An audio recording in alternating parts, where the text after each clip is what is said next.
भक्तों का मान बढ़ाने वाले और अहंकार का मर्दन करने के लिए प्रभु विचित्र लीलाएं रचते हैं। एक बार माता लक्ष्मी सती और सरस्वती को अपने पतिव्रत धर्म का अभिमान हो गया। इस अभिमान को चूर करने और अपनी परम भक्त सती अनुसुईया की कीर्ति तीनों लोकों में फैलाने के लिए भगवान ने नारद जी के मन में प्रेरणा जगाई। नारद जी बैकुंठ पहुँचे। लक्ष्मी ने स्वागत कर कुशलक्षेम पूछी।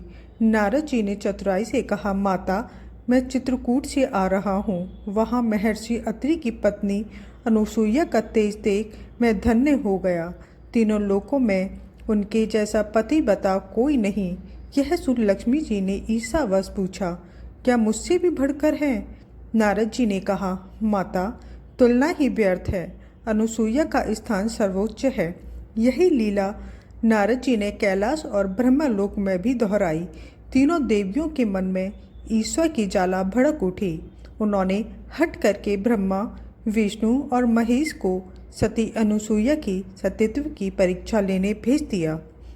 तीनों देव साधु भेष में अत्रि मुनि के आश्रम पहुँचे। संयोग से महर्षि वहाँ नहीं थे। अनुसुईया ने अतिथियों का आदर सत्कार करना चाहा, पर साधुओं ने अस्वीकार कर दिया।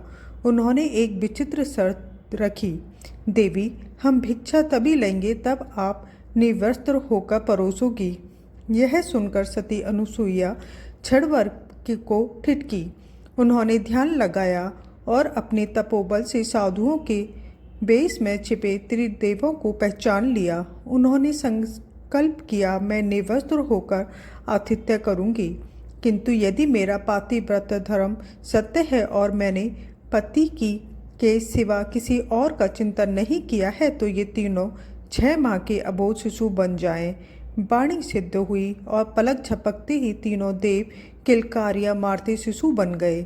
माता अनुसुईया ने निर्वस्त्र होकर वात्सल्य भाव से उन्हें दुग्धपान कराया और पालने में सुला दिया। जगत के पालनहार अब अनुसुईया के प्रेम के बंदी थे। उधर पतियों के न लौटने पर तीनों देवियां व्याकुल होकर चित्रकूट पहुंची। वहां नारद जी ने बतलाया कि उनके सर्वशक्तिमान पति तो वहां नन्हे बालक बनकर खेल रहे हैं। देवियों ने लज्जित होकर अनुसुईया जी से आश्रम में प्रवेश की अनुमति मांगी। जब अनुसुईया ने परिचय पूछा तो अहंकार त्याग कर देवियों ने नतमस्तक होकर कहा, माता, हम तो आपकी बहुएं हैं, हमारी भूल क्षमा करें, हमें हमारे सुहाग लौटा दें। अनुसुईया का मात्र हृदय पिघल गया।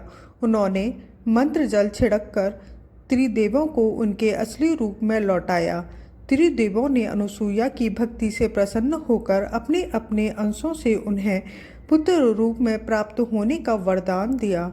इसी वरदान के फलस्वरूप ब्रह्मा, विष्णु और महेश के संयुक्त अवतार भगवान दत्तात्रेय का जन्म हुआ।